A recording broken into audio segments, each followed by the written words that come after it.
প্রধানমন্ত্রী তারেক রহমানের সঙ্গে তুরস্কের পররাষ্ট্রমন্ত্রী হাকান ফিদানে সৌজন্য সাক্ষাৎ করেছেন। প্রধানমন্ত্রীর তেজগাঁও কার্যালয়ে এই সাক্ষাতে দুদেশের স্বার্থ সংশ্লিষ্ট বিভিন্ন বিষয়ে কথা হয়। প্রধানমন্ত্রীর সভাপতিত্বে দেশীয় প্রযুক্তিতে অ্যাম্বুলেন্স তৈরি এবং বৃক্ষরোপণ কর্মসূচির উদ্বোধন ও বিশ্ব পরিবেশ দিবসের কর্মসূচি সংক্রান্ত দুটি বৈঠক হয়েছে। আরও জানাচ্ছেন রাহুল রায়।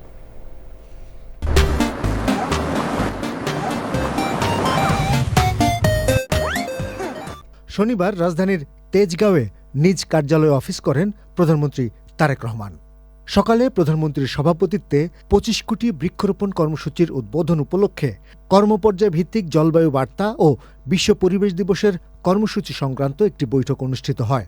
বৈঠকে মাটির গুণগত মান ও স্থানীয় পরিবেশের সঙ্গে সামঞ্জস্য রেখে বৃক্ষরোপণের পরামর্শ দিয়েছেন প্রধানমন্ত্রী।